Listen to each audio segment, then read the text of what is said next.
Hello, everyone, and welcome back to another episode of the Very Cold Lasagna podcast. I am your host, Dylan Lasagna, and this is episode number 229 of this icy yet spicy podcast for all the filthy casual takes on the world of sports. In this episode, we're here with another weekly roundup around the 2024 NFL season with a recap of the week that was, this week being week number 11, and the week coming up, the week that will be week number 12. So another edition of the week that was and will be around the NFL in this 2024 campaign. But before we get into the week that was and will be around the NFL, for all my filthy casual NFL fans out there, make sure you follow Very Cold Lasagna on social media, wherever I'm at, whether it's on Twitter/X or Instagram at Very Cold Lasagna. If you're listening to this on whatever streaming podcast platform out there, whether it's on Spotify, Apple Podcasts, wherever Very Cold Lasagna is available, make sure you rate and review the show 1 to 5 stars. And if you're watching this on YouTube, make sure you smash the like button, smash the subscribe button, you're not already, which you certainly should, and you smash the notification bell so you'll be notified of each and every episode of Very Cold Lasagna and of every video that goes up on the Very Cold Lasagna YouTube channel. And make sure you comment down below your own takes on each and every topic that I talk about that goes up on the YouTube channel. And make sure you share this with your friends, share this with your neighbors, share this with your strangers, share this with your coworkers, or your colleagues, whether it's at school, work, wherever you are. Make sure you share the good, the bad, the ugly about Very Cold Lasagna. Whether you're a sports fanatic, casual fanatic, hardcore fan, whatever you are when it comes to Very Cold Lasagna. That being said, let's get into the week that was and will be in another week of the NFL in this 2024 campaign. So, here we are. We're getting close towards the end of November. We're around mid-November now. Can't believe it already. It's crazy. It's crazy how we're in mid-November, like in the blink of an eye. And, well, here we are. We're getting down to almost crunch time, but not quite there yet. But we're getting there, and it's gone by so fast. And some of it, the action's been mid for the most part this past season. Kind of in a lull period, but hopefully when we get to that December time, that's when things will really pick up. When you get the playoffs around the corner, and then we get to the nitty gritty of who's in, who's out, and who's most certainly looking forward to Cancun. I mean, there's certainly a good amount of teams already looking forward to Cancun in the offseason, which will be coming up real soon. But, should be interesting where teams will be lining up real soon and how their outlook is looking towards. So, enough dilly-dallying. Let's look first at the week ahead. The week that was week number 11, starting with the teams that were on vacay this week. The teams that were on bye-bye, those teams were the Arizona Cardinals, the Carolina Panthers, the New York Giants, and the Tampa Bay Bucks. So those teams took a vacay this week, and so did their fans. So they'll be back in action the week that will be the week coming up. So if you got the week off, good for you. You got some time to relax, take a stress break, take up a new hobby, and do some good things with your life. So getting to the week that was, the game slate for this past week, starting with Thursday Night Football, only for that Jeff Bezos money. The Philadelphia Eagles took care of the Washington Commanders, 26-18. Saquon Barkley had 2 fourth-quarter touchdowns, and along with a very fatal mistake made by the Washington Commanders in a very tight contest that helped the Eagles take command of first place in the NFC East in that very almost tight contest, but then the Eagles started to run away with it. But yeah, let's talk about that fatal mistake made by Washington. Like, why in the fourth quarter, like they were on the, like they were close to the red zone. I believe it was like the 30-yard line. Why did Dan Quinn decided to go for 4th and 2. I believe the score was, I believe it was 10. No, 12 it was like 12 to, I forgot the box score was, but it was still a close game. But then he decided to get greedy. Go for it on 4th and 2. He has a backup kicker that was doing just fine. It was Zane Gonzalez. In a game and a half, yet he decides to hold him off on a 42-yard attempt to try and get aggressive and chase for more points to keep the drive going. Like, why? And I get it. It's a division game. But at the same time, you're playing Jayden Daniels, who's been doing very well so far in his rookie season. But he's playing pretty beat up. And, playing this, peaking Philadelphia Eagles defense that's doing a little better. Has been doing better since they started out this season. So, yeah, I didn't like the call that they go for it on 4th and 2. That pretty much changed the game in favor of Philadelphia. So they got to have the next matchup in a couple weeks in Washington. Otherwise, I mean, they still could have a chance at the playoffs. But, man, if this was the game to have for the division, this was the one right here. But they got to split the series and hope Philadelphia takes one if you're the Commanders. Meanwhile, for the Eagles, this is a win that they also needed to have, and they certainly got it. But this game also emphasized just how important the Saquon signing was for Philadelphia. It's taking the load off of Jalen Hurts from running so much, and also emphasized just how much Saquon Barkley has stayed healthy and performed very, very well for them. Even with a very slow start to this game, they broke it open late, taking advantage of Washington's fatal mistake, and Saquon getting 2 big touchdowns to run away with the victory for Philadelphia. So now they got the division lead, and I say it's a kind of favorable schedule for Philadelphia as long as they take care of their business. So we'll see what happens in the final couple weeks of the season for the Eagles. But so far, so good in this 6-game winning streak for the Eagles. Going to the Sunday slate of games, starting with the early morning portion, the Green Bay Packers were in a tighter than expected contest against the Chicago Bears.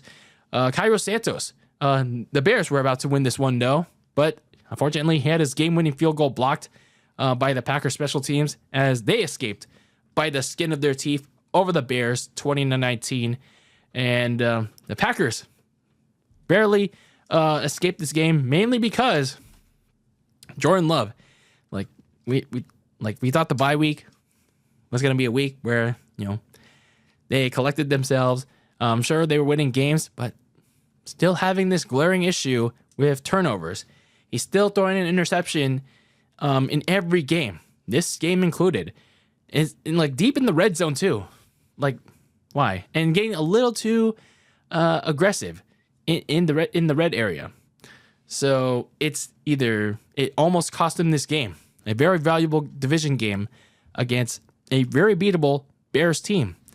The red zone pick also could have turned the tide of the game. It's unfortunately, since they were playing an inept Bears team with an inept coach, they were very lucky that that didn't completely turn the tide of the game, and they were very fortunate that they were able to block that field goal. So maybe for the next game, they can dial up Josh Jacobs a little bit more, especially in the red zone going forward to ease some pressure off of Jordan Love. Meanwhile, for the Bears, they fired their offensive coordinator, Luke Getsy. Unfortunately, who didn't provide a lot of courage. No, was it Luke Getsy? No, it was their new offensive coordinator. But in came in their replacement, Thomas Brown, who focused on the ground game more. Yet, while they came within striking distance to beating the Pack, unfortunately, it just wasn't enough. So, sure, they lost this game, but they can make it the focal point. But Bears fans would certainly like to see Caleb the passer a lot more as their season starts to go downhill. Meanwhile, for the Detroit Lions, they once again put on an all-elite beatdown, scoring 8 straight possessions, beating the Jacksonville Jaguars easily, 52-6, in a rebound performance of sorts for Jared Goff. responding from that 5 interception showing in Houston with a 4 touchdown ass whooping on the Jacksonville Jaguars. Now, granted, to go from playing the Texans to the Jaguars is a major step down in competition. But still, as Dan Campbell liked to put it, they're not taking anyone lightly. And, rightfully so. You don't want to. But still, it was a much needed bounce back performance for Jared Goff and these Lions. Other than that, not really much to take away from these Lions, as they're well geared towards trying to attain the top seed in the NFC and trying to make a much deeper playoff run. Meanwhile, for the Jaguars, at this point, when you look at them, you got to show the door. Like the Khans, Shaheed, and Tony, like they got to show Trent Baalke and Doug Peterson the door. Like we all knew they were going to suck in this game, but it's like, damn, AEW levels to suck? Like, holy hell, they were like completely unprepared to play. Like, damn. Jeez. Meanwhile, down in Miami, the Dolphins beat the Raiders 34-19. Johnny Smith suddenly emerged in this game with 2 touchdowns to splash the Raiders in this game. And with Tyreek Hill playing through a wrist injury and not being as explosive because of the injury, maybe Tua has another option in the passing game as long as Johnny Smith can stay consistent. And, you get some more production out of Jalen Waddle. So maybe there could be something. It's still kind of too late for the Dolphins to try to make a push for a wildcard spot. So maybe they can still find some positives into trying to re-energize this offense now that you're trying to hopefully at least keep Tua healthy. Meanwhile, for the Raiders, yeah, it's still a shitty season. But hell, at least you're still getting WrestleMania in a couple months. And when you look at the season, though, Brock Bowers, it still remains the only highlight of this broken Raiders team. He's still making a lot of very productive plays. He remains the only passing option. So coming out of the bye, it's just not really much to take away from them. Meanwhile, down in New England, the Rams jumped out to a 28-13 third quarter lead over the Patriots, but the Patriots decided to try to get back into it, and they almost did, but they fell just a little bit short. Drake May threw a bad interception in coverage, and they fell a bit short. The Rams held on 28-22, and they got a bounce back win. The Rams offense performed a lot better, coming off that flat loss to the Miami Dolphins at home on a short week. And they looked a lot better against a Patriots team that also tested them as well. The important thing is for the Rams is that they got the win. They now head back home for another big key game that has playoff implications in prime time. So, yeah, this is a win that they need to have to keep pace in the NFC West race that just keeps getting even tighter. Meanwhile, for the Patriots, despite losing another game, it's granted, it's expected with this rebuilding team. But the important thing is, the positive is, for as lackluster as this supporting cast is, Drake May continues to impress. He's trying to do the most with what he has. Sure, the game-sealing interception sucked. It was a mistake that he made, but he, again, made some really nice plays to his guys to make them look like God. Ugh. So, a really nice performance by the rookie. Meanwhile, down in New Orleans, the Saints broke open a 14-all tie in the fourth quarter, courtesy of 2 touchdowns from their all-around gadget guy, Taysom Hill, as the Saints topped the skid marks 35-14. Not a lot to take away from the skid marks, aka the Browns, and they just have even more bad luck, and that includes in their special teams.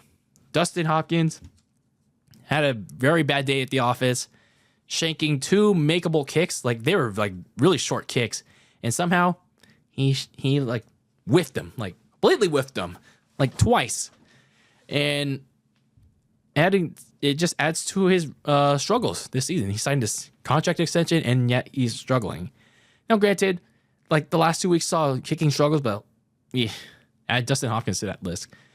Meanwhile, for the Saints, sure, they won these last 2 games with their interim head coach, Darren Rizzi. And some people are saying, oh, let's make Darren Rizzi the permanent head coach.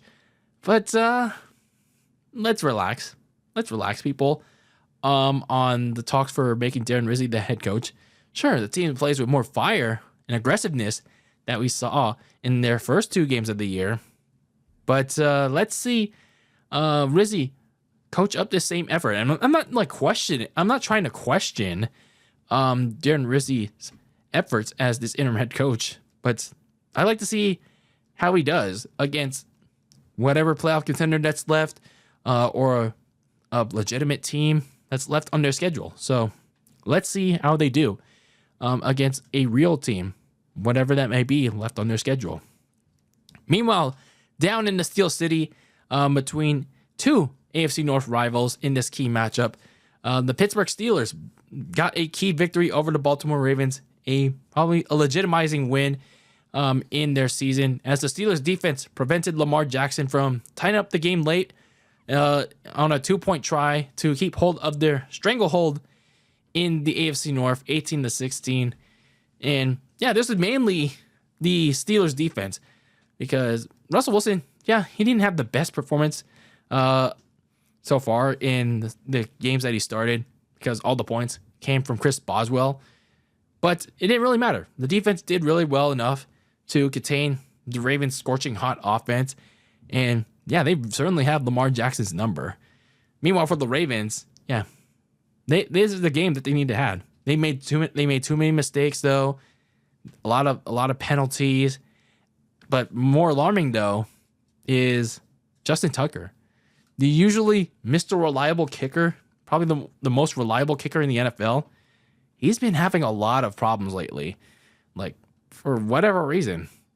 So if you're the Ravens, you gotta be very worried. So hopefully, whatever he's going through, hopefully he fixes it. Meanwhile, down in Tennessee, the Titans tried to make a game down in their homeland. Will Levis threw a long bomb touchdown to Nick Westbrook-Akine to keep the Titans within striking distance with the Minnesota Vikings. But Sam Darnold immediately responded to that long bomb touchdown with a goal line strike, driving his team down there and threw a strike to Cam Akers. And the defense held up Levis to end the Titans' hope of getting a upset victory over Minnesota, 23-13. But that Viking secondary, letting the Tennessee Titans hang around way too much. It's becoming a major liability heading into this home run stretch. If it can't lock down even the crappiest of quarterbacks, then who knows how they'll do against the better ones, including the ones within their division. They still have to face them at least a couple more times before the end of the season. It's not looking good if you're the Minnesota Vikings, coupled with Sam Darnold's own play that's been on and off lately.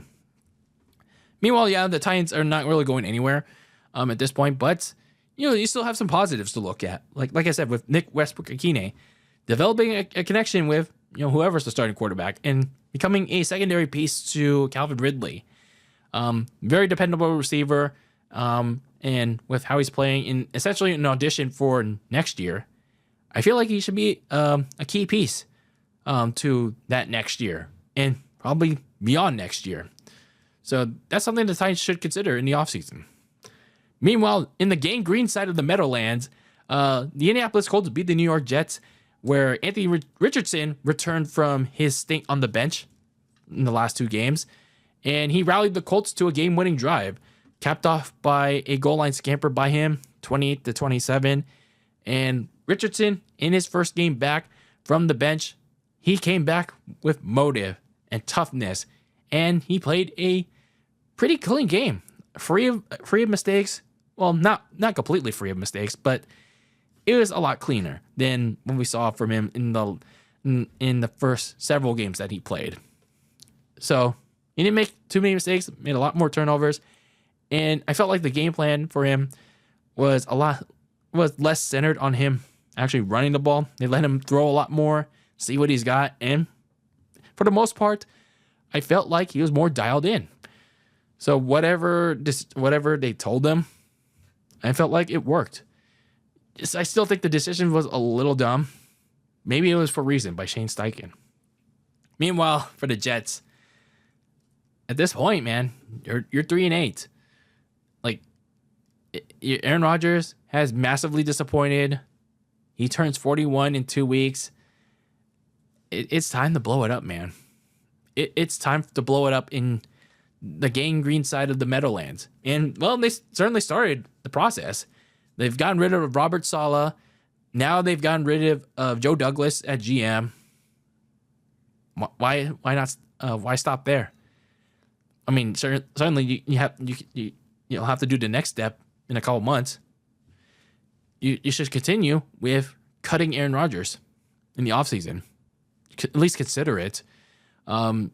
Sure, it'll cost some money, but you can at least offset that money as a post-June 1st cut. So start focusing towards the future, starting after the bye week.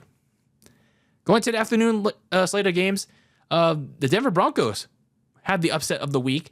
That Denver defense clipped the wings of Kirk Cousins and the Falcons offense in a mile-high beatdown of 38-6. Yes, I kid you not. The Broncos beat the Falcons 38-6 in a total beatdown, and probably Bo Nix's best showing yet, with 4 touchdowns. He looked the most sharp that he's ever been all season, and yeah, slowly but surely, Bo Nix is getting a lot better. Sean Payton finally entrusting in him with this offense. So I'm liking what I'm seeing with this Broncos team. I mean, are they the complete package? No, not certainly. They still have some things that they can add. But, slowly but surely, that Denver defense playing pretty well. Bo Nix coming along nicely. But, yeah, this Denver team slowly creeping up on people. Meanwhile, for the Falcons, like, losing games that they really should be winning. But that paperweight defense is killing those reasons why. Especially their hopes of going any further into the playoffs. If they can maintain their stranglehold on the division with how much they've been losing lately. So they have some things to think about in their bye week coming up. And that defense really needs to tighten up. Meanwhile, Geno Smith and the Seahawks, they rushed their way past a gassed 49ers team with 12 seconds left. Geno Smith came in the clutch, got a last-second touchdown himself to lift the Seahawks to a season-saving victory over my San Francisco 49ers, 20-17. So this win kept Seattle squarely in the division race, despite Geno Smith not playing relatively well. But again, the important thing is it helps Seattle stay in this very tight division race. And yeah, going into the next game, they got to have it. They got to have as many wins as they can, and they got to play a little bit better. Meanwhile, for my Niners, speaking of games that they got to have, this is another one. This is another winnable game that you just had to have. Like, they were leading this game. They were leading this game very late. All they had to do was bleed the clock, get a first down, and it was over. But yet, Kyle Shanahan did what he's done best for all this season. Blow it. He blew it. He blew it again to a division rival. They're 1-3 in the division. And now they're about to start a brutal 2-game road stretch against the Packers and the Bills, who at least for the Bills part, they're white hot right now. And if they don't at least split that 2-game road stretch, you're looking at a team whose season could be over by the time they get home in about 2 weeks. Yeah. Meanwhile, speaking of the Buffalo Bills, Josh Allen, he had a 20-yard scamper late in the game, and an ensuing interception from Terrell Bernard, the corner. It handed Patrick Mahomes and the Chiefs their first loss of the year as the Bills take down the Chiefs 30-21 in the matchup of the week. And for the Chiefs, sure, they went undefeated, but for at least 9 games. But that wasn't the most important thing for them. The important thing for them was focusing on the ultimate goal, which was eat, sleep, conquer the repeat. Like they'll probably say to themselves, "Oh, like going undefeated was like the cherry on top, was like the icing to it." But players will say, "Oh, we focus on the ultimate goal now." But looking at things though, they have to find some help on the offense. They have to look for options because Xavier Worthy is not stepping up. You have to find what DeAndre Hopkins is made of. Yeah, even though he's a veteran, maybe he's still acclimating to the offense. He's only been there for a couple weeks. So, yeah, if you're the Chiefs, you have to find something on the offense ASAP. Meanwhile, for the Bills, I know everyone's been saying, like, oh, they're the team to beat. Let's get ready to crown them. Pump the brakes. Let's pump the brakes. Sure, they beat the back-to-back Super Bowl champions. Even without their own key players present, they didn't have Keon Coleman for this game. But let's take into account that this was a regular season game, people. This was a regular season game. Now, if they meet in the playoffs, again, where it matters most, and they beat the Chiefs again, then that's when the conversation changes. That's when we can have that conversation of then the Buffalo Bills will be the team to beat in the AFC. Because, I think Josh Allen's a pretty damn good quarterback. But remember, the history, the backstory before this game and in the playoffs back then, he has yet to beat Patrick Mahomes when it matters most. So until they get that W when it matters most, the Bills are not the team to beat in the AFC. So looking at the Sunday Night Football game for this past week, the LA sorry, not this time. The Chargers jumped out to a 24-6 halftime lead, but they almost did what they love to do most.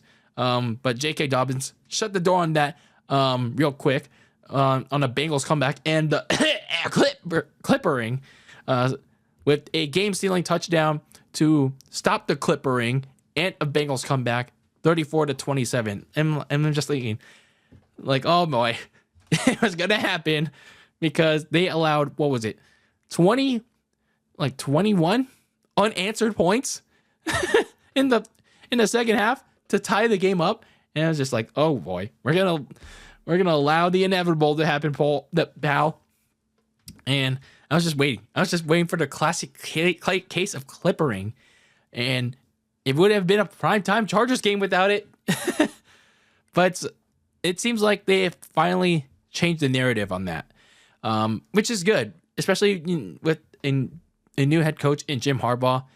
And they showed the world why they're turning things around with an offense that finally seems to be stabilized with Justin Herbert and all these emerging weapons with Lad McConkey and Quentin Johnson. So I'm, at least for now, this Chargers team that was quietly under the radar of, emerging. They showed the world, for now at least, who they are. Meanwhile, for the Bengals, oh man, what a downer of the year they've been. And you can thank that because of their defense and special teams. Once again, failing Joe Burrow in the offense. Sure, in fairness, though, Joe Burrow and the offense had their fair share of troubles, especially in the first half, which was why they were down so bad in the first place. The defense and special teams, as they were trying to come back in that game, like they couldn't hold their end of the deal when it mattered most at the end. Allowing J.K. Dobbins to score the touchdown. Evan McPherson missing the field goal to take the lead late in the game to keep the game that kept the game tied. So yeah, it basically undid the progress Burrow in the offense and the entire team itself did to get back in the game. So when you look at the Bengals now, they're 4-7. Sure, they have a favorable schedule coming up, But it's like in the end, when when more than half of your team is struggling, it's like, does it really matter? Meanwhile, looking at the Monday Night Football game for this past week to wrap it up, at least this portion of the episode, Derek Barnett strip sacked Cooper Rush in the fourth quarter, and that opened the floodgates of a complete blowout as the Texans won the Battle of Texas to run away with the victory 34-10 over the Dallas Cowboys. And I don't understand Mike McCarthy's thinking and his persistence to keep on starting Cooper Rush. I mean, sure, I get it. Cooper Rush is the reliable hand, but we basically seen everything we need to see out of Cooper Rush. Like, how many times now in how many years, especially during the COVID time that Dak Prescott was out? It's like, we've seen it all already. Like, Dallas is not going anywhere. Like, it's not going to the playoffs. It's not going to win any more games other than probably one or two. That being, I think on their schedule is the Giants on Thanksgiving, and like, yeah, the greatest nap ever. And then the other one being the Carolina Panthers, unless something miraculous happens. So why is there no need to start Trey Lance? Like, you have Trey Lance on the roster. Like, go out there and see what he can offer to not just the Cowboys, but to other teams. Don't you want to try it? I mean, you got nothing else to lose. You're not going anywhere, so why not go out there and try out Trey Lance? Just saying. Meanwhile, for the Texans, they still got plenty of things to work out. I mean, they're especially with Nico Collins coming back into the offense, as he'll return to being the main man for CJ Stroud. I feel like they still got some things to clean up. Still pretty messy with penalties, making some self-inflicted mistakes.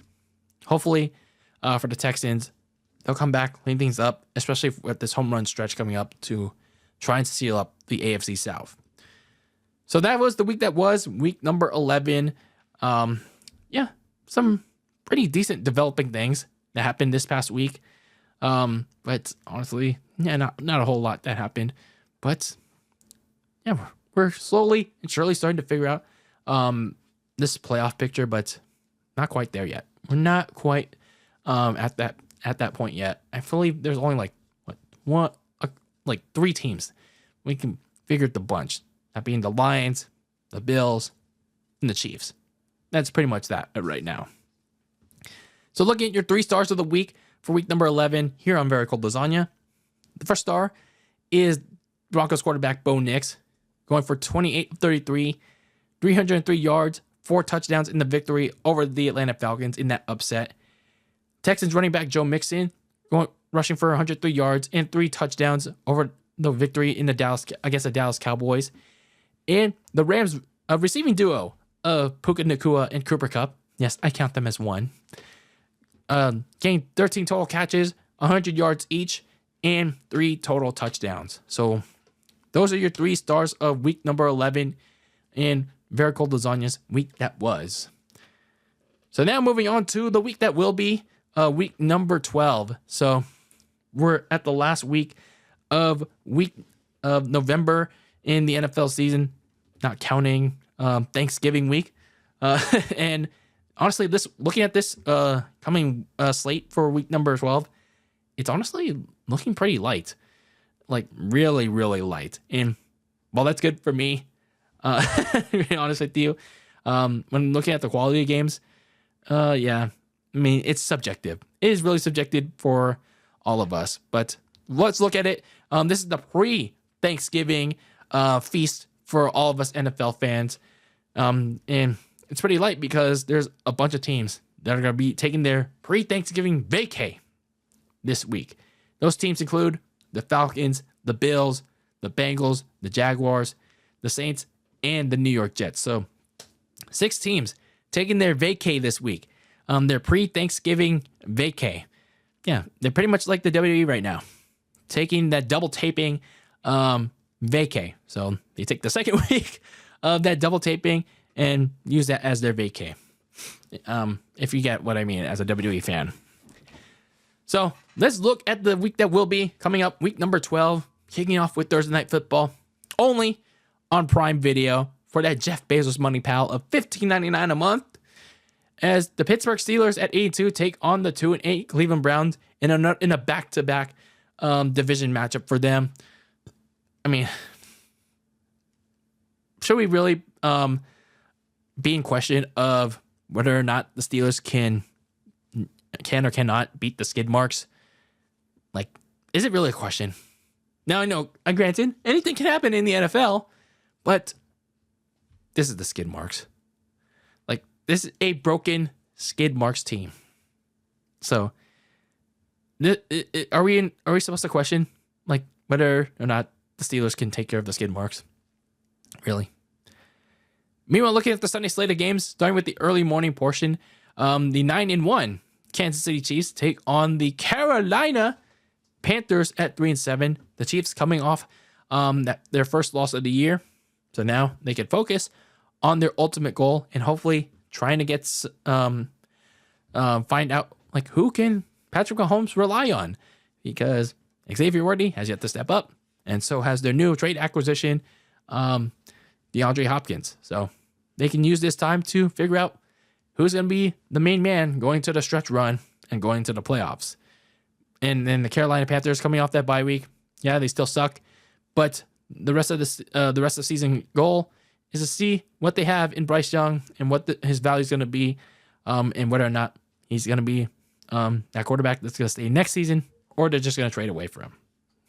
Meanwhile, in this NFC North clash, the Minnesota Vikings at 8-2 take on the 4-6 Chicago Bears in a must-win for the Bears to try and keep their remaining hopes alive in the NFC North and the playoffs. Yeah, the remaining hopes that have to be prevented from Eberflushing down further. Like, if the Bears don't win this one and they don't win it in a fashion where they don't get embarrassed, then I can kind of expect the Bears to get rid of Matt Eberflus at some point, whether it's after this game or towards the end of the season, because like they're kind of screwing with Caleb Williams' development at this point. Meanwhile, for the Minnesota Vikings, this is also just important for Sam Darnold and company, because they're trying to keep pace with the Lions and the Packers in the NFC North race, because, especially with the Lions, because one slip up from Detroit, it could get the Vikings back square up with them in the race for first, especially with a showdown with them at the end of the season. So Minnesota's got to keep winning these games to keep pace with them. But, of course, they have their own issues to fix, like that broken-ass secondary. So maybe this is a game to tune up that secondary against Caleb and the Bears. Meanwhile, in an AFC South showdown, CJ Stroud and the Texans look to continue to clean things up for the home run stretch as they start a 2-game pre-bye week division stretch that starts with Will Levis and the 2-8 Tennessee Titans. So the Texans, they shouldn't take things lightly, though, because while they have their own issues, yeah, the Titans, they have a really solid defense that can creep up on the Texans real quickly if they're not careful. Meanwhile, the 9-1 Habanero Hot Jared Goff and the Lions head to Indianapolis for a Royal Rumble to take on Anthony Richardson and the Colts at 5-6. For as hot as the Lions have been, especially offensively, they shouldn't overlook Richardson, who had just been given the starting job back, and he's been giving the Colts, or he gave the Colts an injection of life, at least for the last game.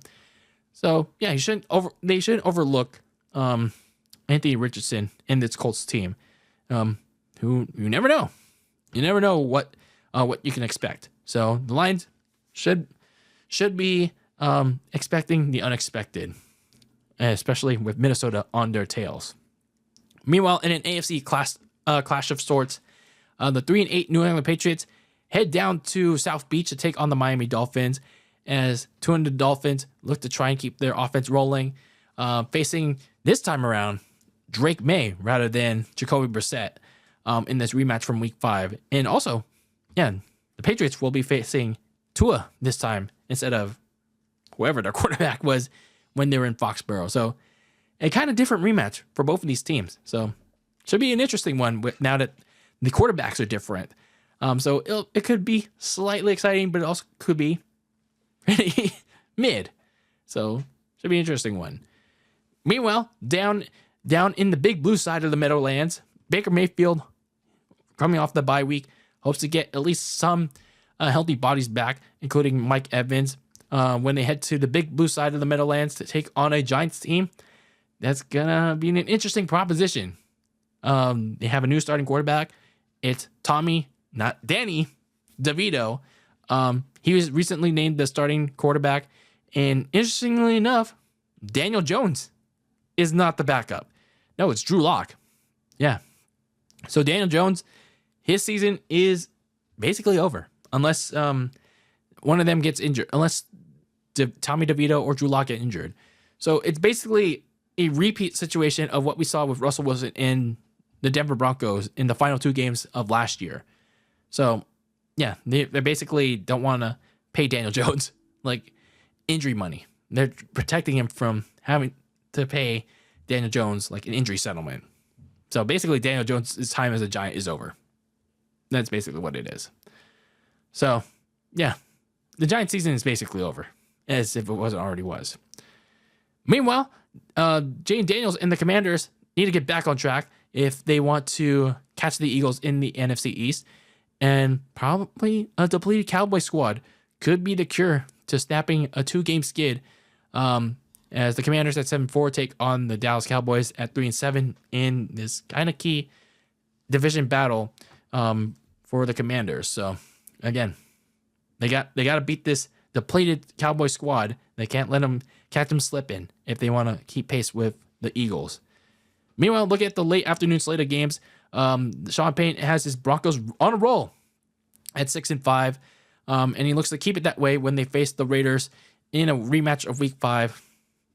They're 2-8 now, unless the Broncos, they catch themselves sleeping. Yeah, I expect them to take care of the Raiders pretty handedly. Meanwhile, in America's game of the week, Jordan Love and the Packers look to keep up with the Lions and the Vikings in the North, while also cleaning up Jordan Love's turnover issues as they look to get payback on Brock Purdy and the 49ers in this NFC divisional playoff rematch from January, as these two teams clash for some key win in the playoff race. So the Niners begin this all-important 2-game road trip that essentially has their season on the line. Like, all these losses that it have accumulated, especially within the division, it's really starting to catch up to them. Sure, you can blame the injuries all you want, but these self-inflicted wounds, these self-inflicted losses, are starting to catch up to them.